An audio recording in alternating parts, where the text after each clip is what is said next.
Hi, everybody. Welcome to English Digest. I'm Tom. I'm Stephanie. This is our literature unit for the month of October, and we're going back in time to a novel or a short story that was published a long time ago called Flowers for Algernon, and it redefines intelligence and humanities. Yeah, I think it started off as a short story. It was later expanded into a novel. Yeah. I think the short story came out in 1959. It did. Out of curiosity, I was looking up Algernon because I thought, where did this name or word come from? It's French, but it actually means someone with a mustache or whiskers. Okay, I thought it was like a Greek god or something like that. Yeah, it's different. It's not a typical name you're going to see in English. Some people have it. You might see people in England with that name.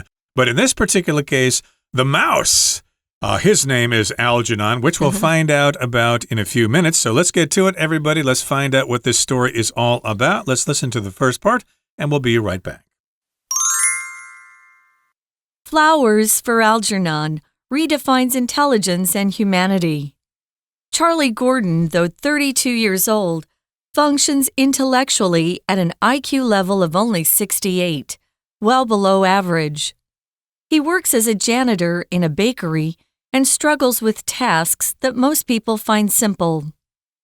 His silly mistakes amuse his coworkers, who laugh at him behind his back. Yet Charlie naively believes they are his friends and laughs along, unaware of their cruelty. His greatest wish is to become smarter, so he can comprehend the world around him. Each night, he attends a literacy class for adults with learning difficulties and gradually acquires reading and writing skills under the guidance of his teacher, Miss Kinnian. One day, Charlie is offered an opportunity to undergo an experimental operation designed to increase intelligence. The scientists, Dr. Strauss and Professor Niemer, have already tested the procedure on Algernon, a laboratory mouse whose intelligence has increased dramatically. Charlie is chosen because of his motivation and eagerness to learn. He believes this chance might alter his life, so he accepts it. After the surgery, Charlie begins to notice subtle changes. At first, progress is slow, but he works hard and completes frequent assessments, many of which involve racing Algernon through mazes. As weeks pass, Charlie's writing improves, and he starts to understand jokes and conversations that once confused him. The advancement delights Charlie because he's finally able to interact with others as their equal. However, with growing intelligence, he becomes more aware of how people treated him before. He realizes that his friends at the bakery were mocking him. This newfound clarity brings back painful memories of past bullying, along with a kind of sadness he has never known. Okay, it's time for us to discuss the contents of our lesson for today. The title is Flowers for Algernon Redefines Intelligence and Humanity. So this book redefines what intelligence is and humanity. It tells us what humanity should be. It isn't always what it should be, but that's the way it goes. Some people are mean, some people are nice, and this book kind of has both in it. But this is Flowers for Algernon, and usually you give flowers for different occasions. Maybe you give them for their birthday or Valentine's Day or their wedding anniversary, and of course sometimes for their funeral. Yeah, so that's the title at least. If you redefine something, you give it a different meaning than you're used to, right? You can redefine. We'll often talk about how some athletes redefine their sport because they have skills that we'd never seen in the past. It's kind of cool if you can redefine something. It means you've made a very large impact on something. So we've got our protagonist, our main character here, Charlie Gordon, and he's 32 years old when the story begins. And it says he functions intellectually at an IQ level of only 68, which is very low. If you're functioning, it just means that's how you're operating. And he's actually operating at kind of a low level in terms of his ability to think and understand with his brain.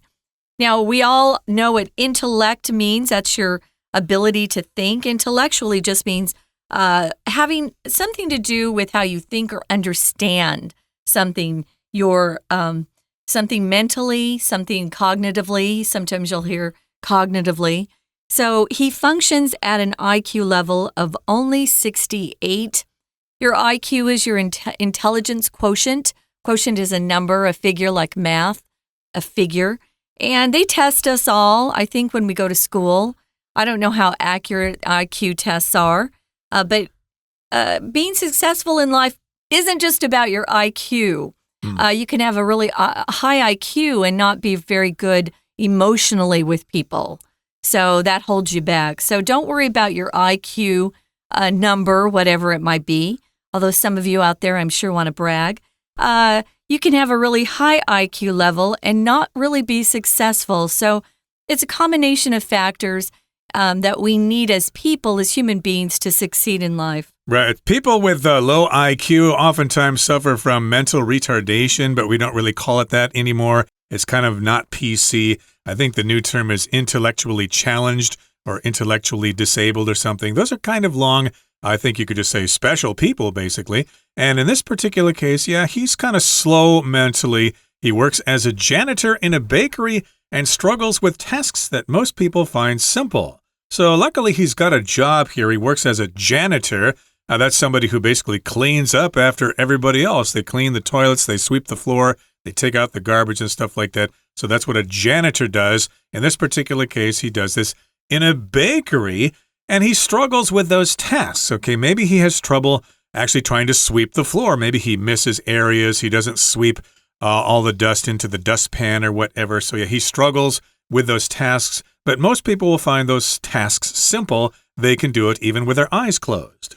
Sometimes they struggle with tasks because they don't know how to go forward if they see something unusual, like how to figure something out. How do I actually clean this? I've never seen this before. He makes silly mistakes, it says, and those mistakes amuse his coworkers. If you amuse someone, it just means you make them laugh or you're entertaining them. But here, the rest of the sentence is very kind of sad, actually. It says, his coworkers are amused by his mistakes, but they laugh at him behind his back. So if you do something behind someone's back, you're being disloyal. You don't want them to see what you're doing. You're not being honest and upfront with them. They're laughing at him behind his back, which means they're mocking him. We're going to talk more about that in a minute, but to amuse is a positive word. We all like to be amused. You can be amused by different things, jokes, people. Maybe you go to a movie or amusement parks. Those are all places where we can be amused. Exactly. And of course, he makes mistakes on the job, and his coworkers don't really understand this. They think it's more important to make fun of him than to kind of understand his situation. So they laugh at him behind his back. Yet Charlie naively believes they are his friends and laughs along, unaware of their cruelty. I think this has happened to most people, like your friends or whatever. They kind of make a joke about you, and you kind of stop and think, are they mocking me, or are they genuinely trying to have fun or trying to say something funny? And in this particular case, he thinks they're just trying to joke with him. He doesn't think they're bullying him or anything like that. So he laughs along with them, and he does this naively. Okay, that's the adverb form of naive, the adjective, which is more common. Oh, you're so naive. You just don't understand things. You're naive when you should understand something, but you really don't. You're ignorant or you're arrogant. Maybe you're innocently believing something to be true, or you don't suspect something to be the case. Maybe you're unsuspectingly unaware of something. Maybe you think everyone at work loves you. You naively think that when in reality, you've got some people in the office or maybe on your team if you're playing a sport who don't like you. But you innocently believe something, and he just thinks his friends are laughing and they're all laughing together. They're not laughing at him. He feels like they're laughing with him. And it's very different to laugh at someone as opposed to laughing with someone. So he naively believes that. Actually, a lot of people, especially those who are mentally challenged or have these low IQs, they're very sweet people naturally, and they do think the best of people to begin with, so they are quite innocent. Some people are even very childlike if they have these lower IQs. So he naively believes this. He's unaware of their cruelty. If you're cruel and you're showing cruelty, which is the noun form of that word, it just means you're very callous or indifferent to others and causing others pain, causing others to feel pain. Maybe you even take pleasure in someone's suffering. That's cruel. So this isn't a nice environment he's in. He thinks that all his friends love him, and in fact, they're just mocking him and making fun of him. Well, he is aware that he isn't as sharp as other people, so his greatest wish is to become smarter so he can comprehend the world around him. So, yeah, there are a lot of things in life that he doesn't quite understand, and he's thinking, boy, I wish I were smarter. I wish I had a higher IQ so that I could understand these things, but right now I just don't get it. I don't understand why things happen the way they do. And he has this great wish, or you say desire, to become smarter. He wants to understand what everybody else seems to around him. So each night, he does something to help him improve, and he takes a class at night, which is really cool. He goes and attends a literacy class for adults with learning difficulties, and that's where he gradually, or over time, becomes able to read and write better under the guidance of the teacher of the class, whose name is Miss Kinnian. I love teachers who teach these kind of classes. So literacy just means the ability to read and write. So if you talk about a country's literacy rate, like Taiwan, our literacy rate here is very high. Most of the population in Taiwan can read and write at a higher level than some other countries. So that's what we're talking about here. So he does want to improve himself, and he goes at night to see if he can get better at reading and writing. I guess you could say maybe he's illiterate, which means you can't read. And if you're literate, you can read. So he attends this class. It's for adults who have learning difficulties. And gradually, over time, he acquires reading and writing skills. And of course, this is happening under the guidance of his teacher, Miss Kinnian. I'm sure she's very patient, and of course she has other students as well. She understands their special needs. She doesn't make fun of them. She doesn't yell at them or anything. So yeah, he probably progresses quite well in this class. I think people who have been around this type of individual before tend to be more patient and kind and loving.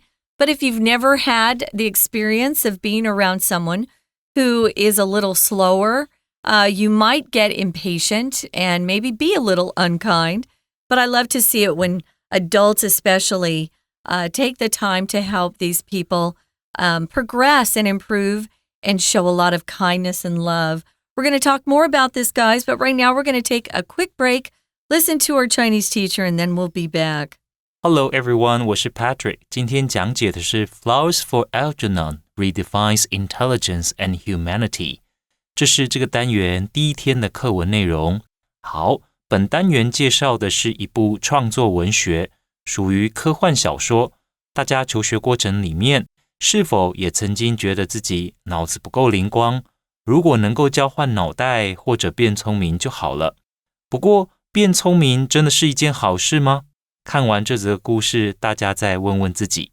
好，我们一起来看学习重点吧。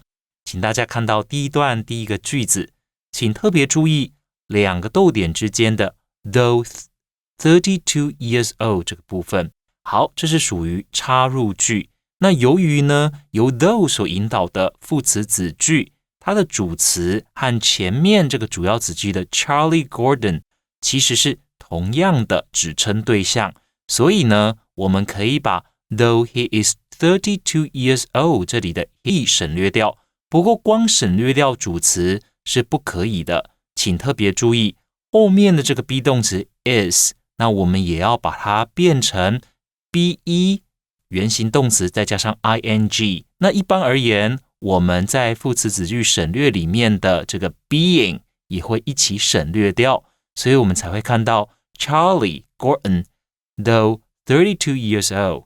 好，那第一句已经介绍了故事的主角 Charlie Gordon， 那我们接下来进一步的看一下这个 Charlie Gordon 他是负责什么样的工作。他呢原来是 janitor in a bakery， 也就是在面包店里面当清洁工。第二个句子有一个动词片语，请同学画起来， struggles with tasks that most people find simple。 好，请同学呢把 struggle with， 我刚刚用的是原形哦，还没有加上第三人称单数的变化之前， struggle with 这个片语呢，这里边我们可以把它解释成做某件事情相当吃力。好，也就是其他人多数人觉得很容易的工作，他却做得相当吃力。再来，请同学呢看到第四个句子 Yet Charlie naively believes。 好，到这边为止，请看 naively， 请同学画起来。这个一般而言，我们中文会说是天真， naive 很多人会解释为天真，不过请记住哦，这隐含着有说这个指称的对象呢涉世未深、无知的意思，所以要用 naive 的时候呢要小心。再来第五个句子 His greatest wish is to become smarter， 这等于呢算是我们整个故事的核心概念了。在这里头的这个 Charlie Gordon 前面已经说到了，虽然30多岁了，可是呢他的智力发展呢并不是那么的充分，因此他希望自己聪明一点。好，再来请看到第六个句子，老师要请大家注意的呢就是词语搭配 acquires reading and writing skills under the guidance of his teacher, Miss Kenyon。 好，请特别注意的是 acquire skills 这个词语搭配，当我们说学会什么技巧，我们可以用 acquire 再加上后面这个技巧或这个能力。那在他的老师 Miss Kenyon 的指导之下，他学会了读书写字。 We're going to take a quick break. Stay tuned. We'll be right back.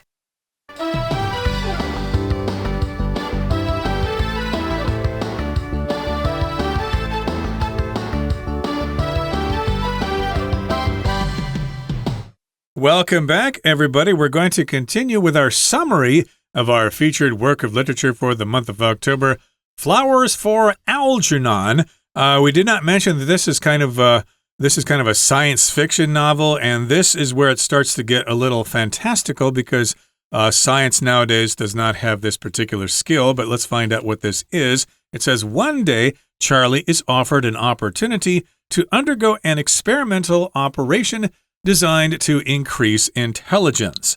I'm sure psychiatrists and researchers are trying to work on this all the time. They're studying the brain and things like that. Maybe they can do some things. I'm not quite sure, but... Oh, they're trying to invent chips to put in our brains. Oh, okay, kind of like the Borg in Star Trek. But that's still kind of science fiction, but it's getting closer every day. It could be, as they, of course, learn more and more. Of course, they might be able to do this. But this was back in 1959 when this book was written, so this is where it gets kind of fictional here. Well, the book is a work of fiction, but this is more science fiction. And if you undergo an experimental operation, well, it's an operation that nobody really knows anything about. They haven't really done it before. They're just trying this operation to see what happens. You're kind of making yourself a guinea pig if you undergo this particular operation. An operation, of course, is surgery. Doctors cut you open or do things to you to try to fix you, to try to make you better. But again, it's experimental. It has to do with an experiment. Right. The scientists' name are Dr. Strauss and Professor Niemer. And they've already tested the procedure, but it hasn't been tested on a human.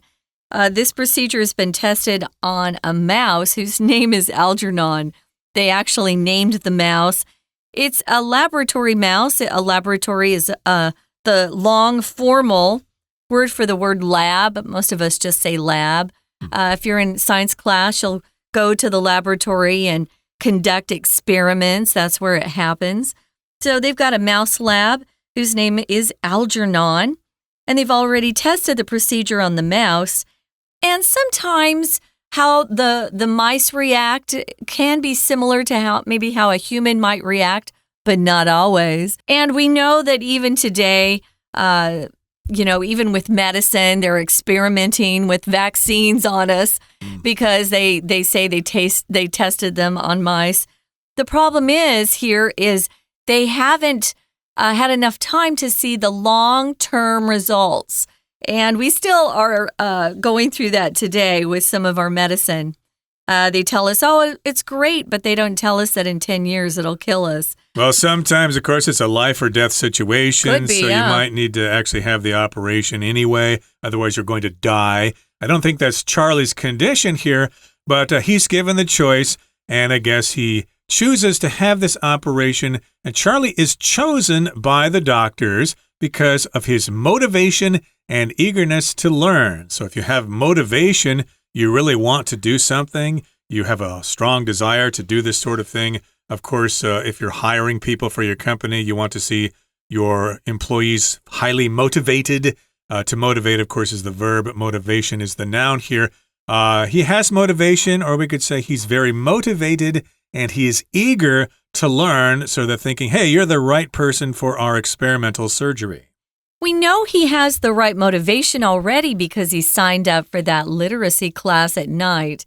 No one forced him to. He did that on his own. And eagerness, if you have an eager employee, it helps because they're wanting to do something without you having to, force them or tell them there's a punishment if they don't do something. He accepts this experimental surgery or operation because he believes this is his chance. This is the chance he might want or might take that will alter or change his life. If you alter something, you change it. It could alter his life for the better or the worse. We don't know, but he accepts it. He's very, very eager to try. Remember, he really did want to find a way to improve his intelligence so he could understand what everybody else seems to understand around him. Okay, so after the surgery or after the medical operation, Charlie begins to notice subtle changes. So again, surgery is the same as a medical procedure when the doctor puts you under anesthetic and they cut you open or whatever. That's an operation or it's surgery. Oh, let's explain the difference though. Surgery is non-count. You can't say I'm gonna have a surgery. We say I'm going to have an operation. That's important to remember. So you can have an operation or you can have surgery. So remember, we actually use that a little differently when we talk about it. Okay, so yes, after the operation or after the surgery, he notices these subtle changes. It's something subtle. You can't really notice it too clearly. You have to actually look for it. There are some changes. They're subtle. They're not really obvious, but they are changes nonetheless. And at first, progress is slow, but he works hard and completes frequent assessments, many of which involve racing Algernon through mazes. Okay, when I read this at first, I kind of imagined him crouching down and trying to fit into a maze with a mouse or something. I'm not quite sure exactly how they have this competition between a human and a mouse inside a maze, but I guess you'll have to read the book to figure out exactly how they did that. But yes, indeed, the progress is slow, but it's certain. He gets smarter and smarter, and he works really hard, and he completes these assessments. So an assessment is when somebody kind of examines you and takes a look at your performance, and they make some conclusions. You might have a work assessment, for example, if you've been working at a company for 3 months, then they'll have an assessment. They'll look at you and decide whether you can keep on working for the company or whether you're going to be let go. Yeah, they'll assess you. That's the verb form of that. At the end of the year, you have your performance reviews. That's a type of assessment. And you might get a raise based on your work that year, or you might not. So those assessments are pretty important. Now, many of those involve, as Tom said, Charlie racing Algernon through mazes. And again, I don't understand how he's doing this through a maze. A maze is one of those twisty, turny, curvy paths or obstacle course that they design. Sometimes you'll see it and they'll they'll actually cut a hedge, a very tall bush, and they'll cut, different shapes in it, and you get lost in it. That's a maze, M-A-Z, a maze. It's kind of complex. It's got a lot of different paths or passages, and hopefully you find your way out. Well, that's what he's doing. He's racing the mouse, Algernon. So remember, at first, the progress was slow. Very small changes were happening, but as weeks pass, as time goes by, Charlie's writing improves and he starts to understand jokes and conversations that once confused him. This is a big step. I have a nephew who it's hard for him to understand jokes. And so it's fun for them to understand. They feel more included that way. These advancements delight Charlie because he's able to finally interact with others as their equal and not just someone that they kind of, pity or look down on or, kind of have to have patience with him. He feels like he's one of their peers. Exactly. So he no longer makes dumb mistakes, okay? So they can't really laugh at him anymore, and they have to accept them. They have to accept him as their equal. And however, it says, with growing intelligence, he becomes more aware of how people treated him before. So he's smarter now, and he hears people talking, and he realizes that, hey, when I wasn't so smart before, they actually made fun of me. They were actually bullying me. They were cruel to me. And, of course, that probably makes him feel very sad. How could you guys do that to me? You're supposed to understand that I'm mentally challenged, and making fun of me is kind of not really cool, You can't really do that with people who just can't take the jokes. So, yeah, he feels sad because of that. It's a hard part of this improvement that this awareness comes along with higher intelligence. So, yeah, that's when he realizes that he really didn't have true friends at the bakery all along. So this newfound clarity brings back painful memories of past bullying. Newfound is something that is new. Maybe you have a newfound skill or a newfound talent or a newfound friend. It's something that was just recently found or discovered. Clarity means something that's clear to you. It's not fuzzy. It's not something that you can't comprehend. It's very clear. And it can be something that relates to a thought that you have in your mind, but it can also be maybe a picture. There's no clarity on this photo. Maybe it's fuzzy, but we use it a lot when we talk about your thoughts being clear or a situation being clear. Yep, his so-called friends were cruel to him before, and they were mocking him. If you mock somebody, of course, you're making fun of them. You're saying mean things to them, and you're doing it not in fun. You're doing it to actually make them feel bad or for you to laugh yourself. A lot of young people do this, maybe in junior high, but eventually in high school or college, we kind of learn not to do that anymore. But then, of course, we attack people in different ways when we're adults, but we don't really have time to discuss that today. Yeah. And that's something else. But this newfound clarity, this new clarity that he has found, brings back painful memories of past bullying, along with a kind of sadness he has never known. So I suppose if this happened to all of us, we found out that our friends were making fun of us in the past, we might not feel so happy about it. Yeah, it's a painful part of this whole experiment, I would say. Okay, guys, we're going to listen one more time to our Chinese teacher, and then we'll be back. 好，我们接着看第二段第一个句子，请同学特别注意的一样是词语搭配。那某一天呢 ，Charlie 有这样的机会，什么机会呢？他可以接受一种实验性的手术 ，undergo an experimental operation。好，接受手术。词语搭配 undergo an operation。好，再来我们看到第二个句子。第二个句子，出现了我们书名里面所看到的 Algernon。那到底谁是 Algernon 呢？后面这个同位语呢就告诉我们 A laboratory mouse whose intelligence has increased dramatically。好，原来呢是一只实验室的老鼠。那实验室的老鼠，一般而言，人类的智力应该是远远超过老鼠吧。不过这只老鼠不一样哦，因为呢，它已经早先接受了这个实验性的手术了。好，那再来我们看到第二段的第四个句子，一样我们看一个动词 He believes that chance. 好，这里 he 当然指的就是 Charlie Gordon。He believes that chance might alter his life. 这里的 alter 那没有问题，把它解释成改变。不过老师要提醒大家，一般而言这个 alter 除了我们常说的改变以外，其实像我们说衣服要送去修改，那请千万要用 alter 这个动词，不要用 change。比方说 The tailor altered the jacket to fit me. 好，裁缝师呢，他帮我改了一下这件西装外套那让我能够穿得下。好，再来请同学看一下第3段的第2个句子。第2个句子逗点之后 many of which， 老师要特别说明的是这个 which 这里，那放在 of 后面好像呢比较没有那么常见，对吧？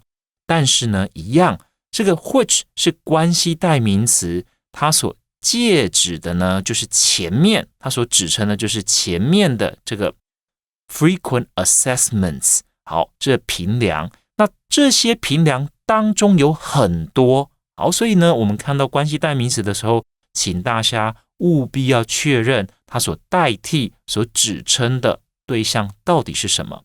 再来请同学呢看到第4个句子。第4个句子我们看到 The advancement delights Charlie。 好，这个 advancement 呢其实就是 progress， 就是进展。因为呢 Charlie 动了手术之后智力提升了。好，这里的 advancement 就等于 progress。 好，最后一个地方请看到第7个句子，我们看一个形容词就好。 This newfound clarity， 这个 newfound 指的呢就是刚刚所发现的，或刚刚才确立的。意思就是那 Charlie 以前没有那么聪明，现在呢突然变得非常聪明，他了解到以前别人对他做那些事情背后到底是什么意思。好，以上就是我们针对第1天课文内容所做的中文讲解。 Thank you. That's all for today, guys. This is just day 1. We've got 2 more days to talk about Flowers for Algernon. We hope you'll come back and listen and learn some more about this really fascinating book. Again, it's a science fiction novel, and it's one I think I'm going to pick up. It's got a lot of important messages. For English Digest, I'm Stephanie. I'm Tom. Goodbye. Bye.